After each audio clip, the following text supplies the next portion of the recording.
সকলোকে মেথছ পাঠশালালৈ স্বাগতম জনাইছোঁ। এই ভিডিঅ'ত আলোচনা কৰিম অষ্টম শ্ৰেণীৰ গণিতৰ শতাংশ পাঠ অনুশীলনী 9B 4 নম্বৰ পেজৰ পৰা কেইটামান প্ৰশ্ন। 4 নম্বৰ প্ৰশ্নত দিয়া আছে এটা আলমিৰাৰ মূল্য 12% বৃদ্ধি কৰাৰ পাছত মূল্য 8,736 টকা হ'লগৈ। আলমিৰাটোৰ পূৰ্বৰ মূল্য কিমান আছিল?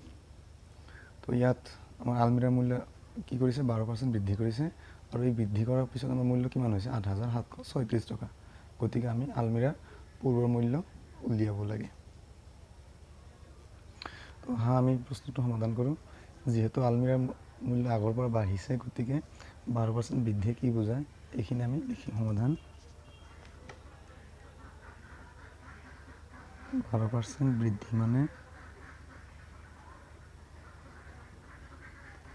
12% বৃদ্ধিয়ে কি বুজাব? যদি আগতে যদি মূল্য 100 টকা আছিল গতিকে তো 12% বৃদ্ধি মানে কি বুজাব? যদি এটা বস্তু আমি আগতে সাপোজ 100 টকা দি কিনিছোঁ সেইটো এতিয়া কিমান দি কিনিব লাগে বা 112 টকা দি কিনিব লাগে। গতিকে ইয়াত আমাৰ আলমিৰাৰ কথা কৈ আছে। গতিকে আলমিৰা আমি যদি ধৰি লোৱা হয় যে আমি 100 টকা দি কিনিছিলোঁ গতিকে এইবাৰ কিমান হ'ব? আমাৰ ইয়াৰ মূল্য বৃদ্ধি হয় 112 টকা হ'ব। গতিকে এইখিনি আমি লিখিব লাগিব আগতে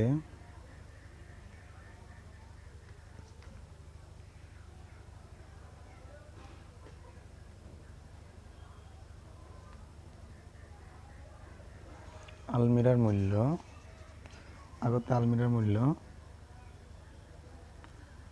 100 টকা হ'লে বৰ্তমান মূল্য কিমান হ'ব? 100 যোগ 12 তাৰমানে 112 টকা। তাৰমানে যিটো বস্তু আগতে আমি 100 টকাত পাইছিলোঁ 12% বৃদ্ধি হোৱাৰ পিছত সেই বস্তুটো আমি কি কৰিব লগা হৈছে 112 টকাত কিনিব লগা হৈছে, হয় না? গতিকে এইখিনি আমি লিখিব পাৰোঁ অৰ্থাৎ বৰ্তমান যদি আমাৰ আলমিৰাৰ মূল্য 112 টকা হয় তেতিয়াহ'লে আগতে আমি কিমান পাইছিলোঁ 100 টকাত পাইছিলোঁ। বৰ্তমান আলমিৰাৰ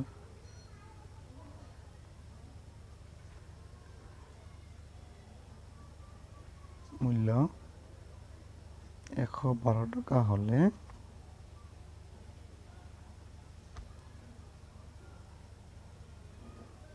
আগতে আছিল কিমান আছিল 100 টকা।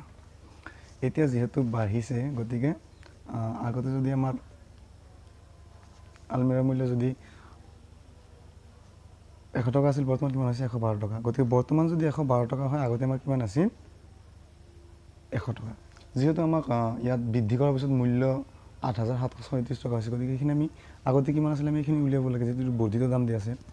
এতেকে বৰ্তমান আলমিৰাৰ মূল্য 1 টকা হ'লে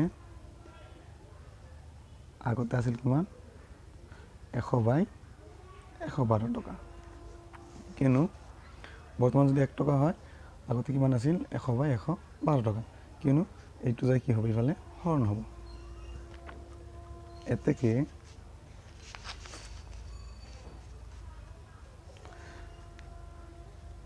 বৰ্তমান আলমিৰাৰ মূল্য যদি আমাৰ বৰ্তমান কিমান দিয়া আছে আমাৰ দিয়া আছে 8,736 টকা হয় তেন্তে আগতে মূল্য আছিল কিমান হ'ব 100 হৰণ 112 পূৰণ 8,736। গতিকে এইখিনি আমি কি কৰিব লাগিব ইয়াৰ লগত পূৰণ কৰি দিব লাগিব। এতিয়া আমি কটাকটি কৰিব পাৰোঁ। গতিকে ইয়াক আমি কটাকটি কৰিব পাৰোঁ। ইয়াক আমি 4ৰে কাটিব পাৰোঁ। 4 কেইবাৰ যাব ইয়াত যাব 28 বাৰ আৰু 4 ইয়াক কাটিলাম কেইবাৰ যাব 25 বাৰ।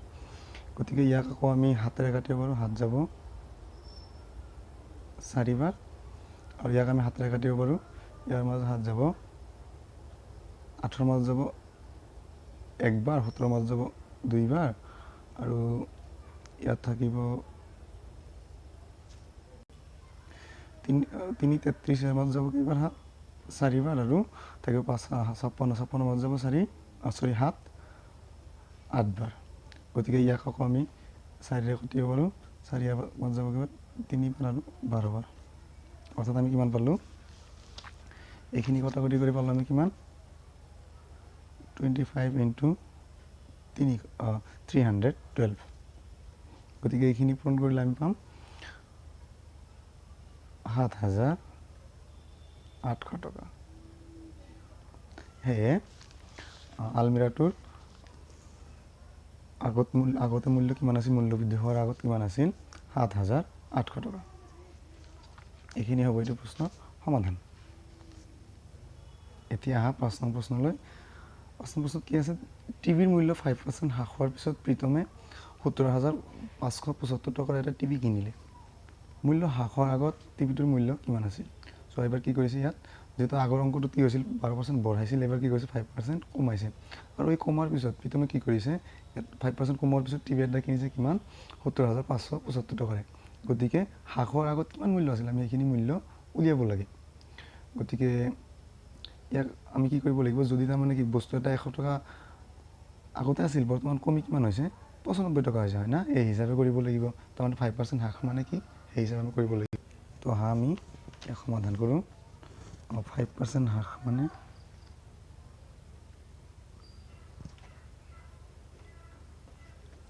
5% হ্ৰাস মানে তাৰমানে 100 টকাৰ বস্তু এটা কিমান হৈছে, বৰ্তমান মূল্য 5 টকা কমি 95 টকা। আৰু আগতে যদি আমাৰ টিভিৰ মূল্য কিমান আছিল, 100 টকা আছিল, বৰ্তমান কমি কিমান হৈছে 5 টকা কমিছে, তাৰমানে কিমান হৈছে 95 টকা হৈছে, হয় না? 95। আগতে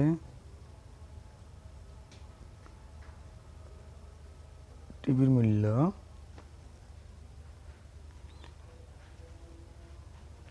মূল্য 100 টকা হ'লে বৰ্তমান মূল্য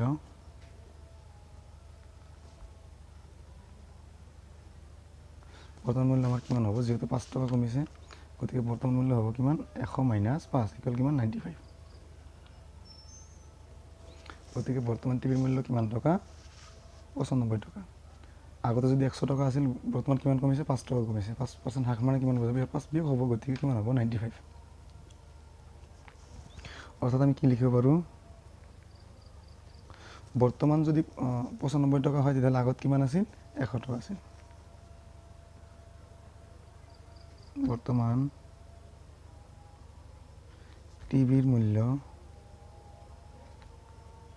95 টকা হ'লে, গতিকে হ'লে কি হ'ব, আগতে আছিল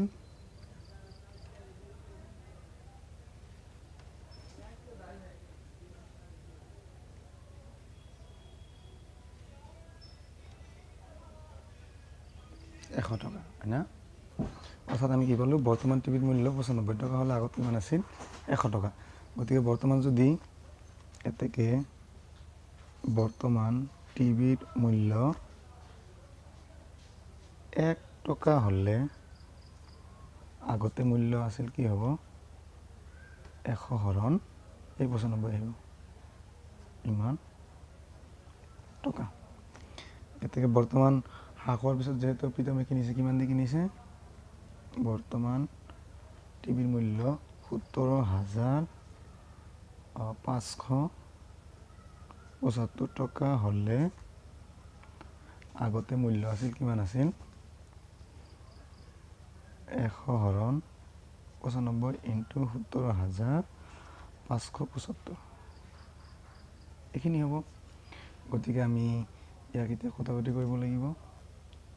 তো চোৱা, ইয়াক আমি 5ৰে হৰণ কৰিব পাৰোঁ, 5 কেইবাৰ যাব, ইয়াক 19 বাৰ, আৰু 100ৰ মাজত 5 যাব কিমান 20 বাৰ।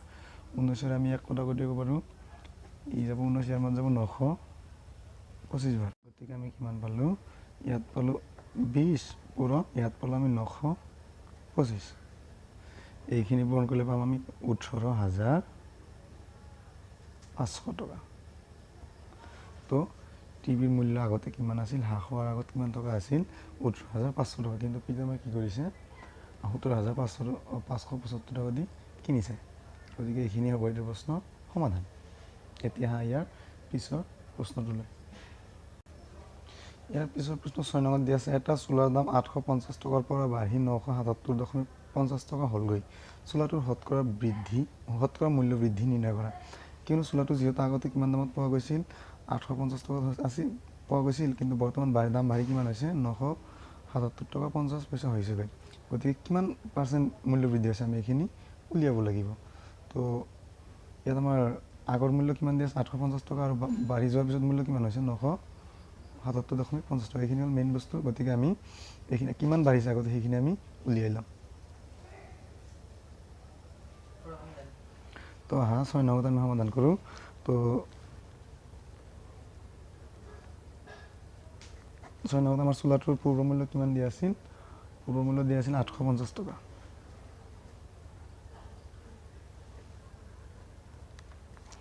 চোলাটোৰ পূৰ্ব মূল্য 850 টকা। তো চোলাটো আগতে কিমান টকাত বিক্ৰী কৰা আছিল? 850 টকা, আৰু বৰ্তমান বাঢ়ি কেনে কিমান হৈছে 977.50 টকা। আৰু বৰ্তমান মূল্য আমাক কিমান দিয়া আছে? আৰু চোলাটোৰ বৰ্তমান মূল্য দিয়া আছে আমাক 977.50 টকা। যিহেতু পূৰ্বৰ মূল্যতকৈ বৰ্তমান মূল্য বেছি, গতিকে আমি আমাৰ কি হৈছে ইয়াত লাভেই হৈছে, হয় না? গতিকে আমি কি কৰিব লাগিব, কিমান বৃদ্ধি হ'ল সেইখিনি বৃদ্ধিখিনি উলিয়াব লাগিব। এতেকে বৃদ্ধি কি হ'ব? বৰ্তমান মূল্য মাইনাছ পূৰ্বৰ মূল্য। তো বৰ্তমান মূল্য আমাৰ কিমান আছে? তোমাৰ বৰ্তমান মূল্য কিমান আছে? বৰ্তমান মূল্য আছে 977.50 টকা মাইনাছ 850 টকা। গতিকে এইখিনিৰ পৰা যদি আমি এইখিনি বাদ দি কিমান থাকিব? 127.50 টকা। গতিকে এইখিনি আমাৰ বাঢ়িছে, হয় না? গতিকে কিমানখিনি বাঢ়িছে দি আমি শতকৰা হিচাপত ইয়াৰ পাৰ্চেণ্টটো উলিয়াব লাগে। গতিকে শতকৰাৰ বৃদ্ধি অহা এতিয়া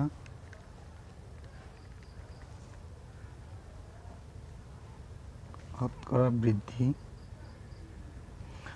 বৃদ্ধি ইয়াৰ সূত্ৰ কি আছিল? শতকৰা বৃদ্ধি ইকুৱেল বৃদ্ধি হৰণ পূৰ্বৰ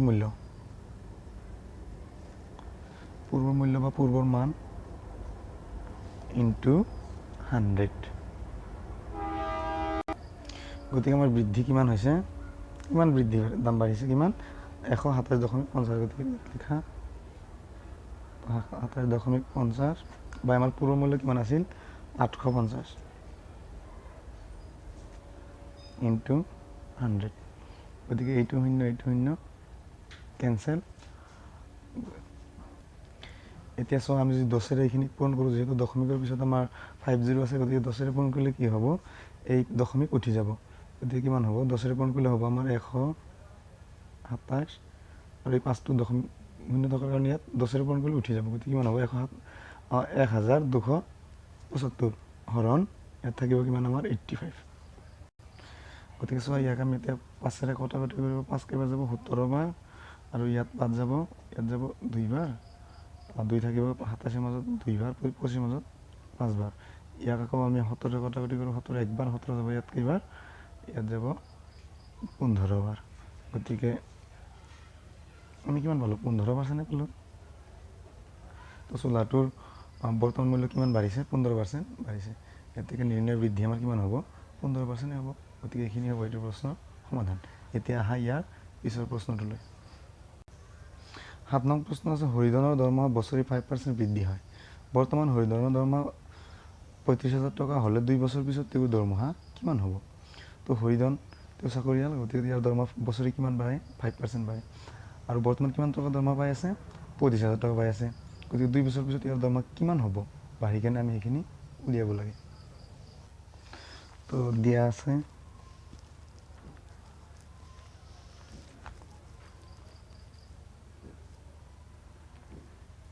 হৰিধনৰ বৰ্তমান দৰমহা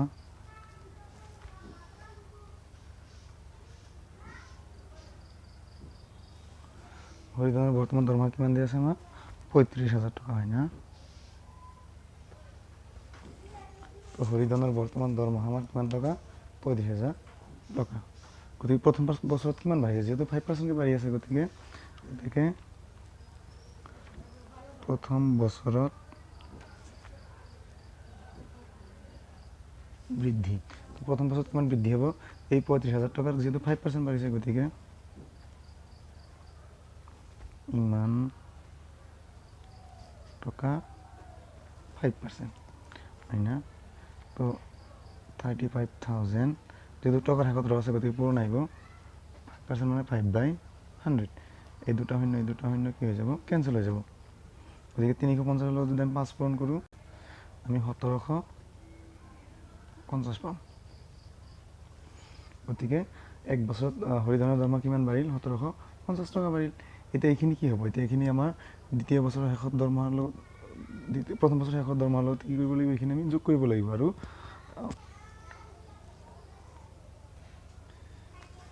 এতেকে প্ৰথম বছৰৰ শেষত দৰমহা কিমান হ'ব প্ৰথম বছৰৰ শেষত আমি আগতে আমাৰ কিমান আছিল 35,000 টকা আছিল তাৰ লগত 1750 টকা যোগ কৰিব লাগিব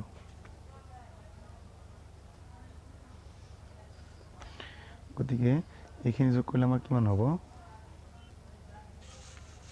গতিকে এইখিনি যোগ কৰিলে আমি কিমান পাম 34,750 টকা গতিকে প্ৰথম বছৰৰ শেষত হৰিধনৰ দৰমহা কিমান টকা হ'ল 5% বাঢ়ি কেনে 36,750 গতিকে এইখিনি কি হ'ব আমাৰ দ্বিতীয় বছৰৰ আৰম্ভণিৰ কাৰণে কি হ'ব এইখিনি দৰমহা হ'ব গতিকে দ্বিতীয় বছৰৰ কাৰণে আমি কি কৰিব লাগিব ইয়াৰ 5% বঢ়াব লাগিব এতেকে দ্বিতীয় বছৰত বৃদ্ধি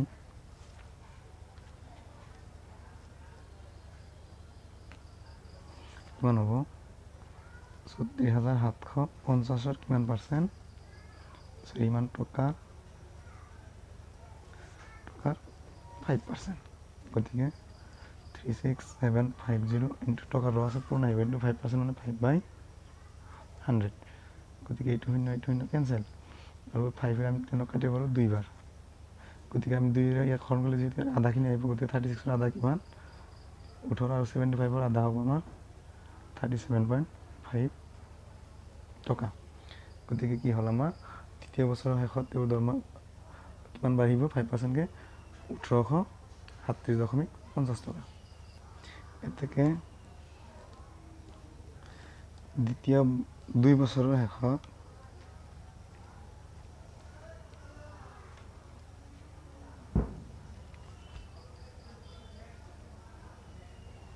হৰিধনৰ দৰমহা কিমান হ'ব 2 বছৰ আগত যেতিয়া আমাক ওলাব দিছে গতিকে দ্বিতীয় বছৰ আৰম্ভণিত আমাৰ কিমান আছিল 36,750 আৰু তাৰ লগত শেষত যিখিনি আমি লাভ হেৰি বেছি পাইছোঁ গতিকে যোগ কৰিব লাগিব গতিকে 36,750 যোগ কিমান আহিব আমাৰ 1837.5 টকা গতিকে এইখিনি আমাৰ আহিব গতিকে এইখিনি যোগ কৰিলে আমি পাওঁ গতিকে এইখিনি যোগ কৰিলে আমি কি পাম 38,587.50 টকা গতিকে এইখিনি হ'ব এইটো প্ৰশ্নৰ সমাধান তোমালোকে এনেধৰণৰ আৰু ভিডিঅ'বোৰ পাবলৈ মোৰ এই চেনেলটো ছাবস্ক্ৰাইব কৰিবা আৰু বেল আইকনটো প্ৰেছ কৰিবা ধন্যবাদ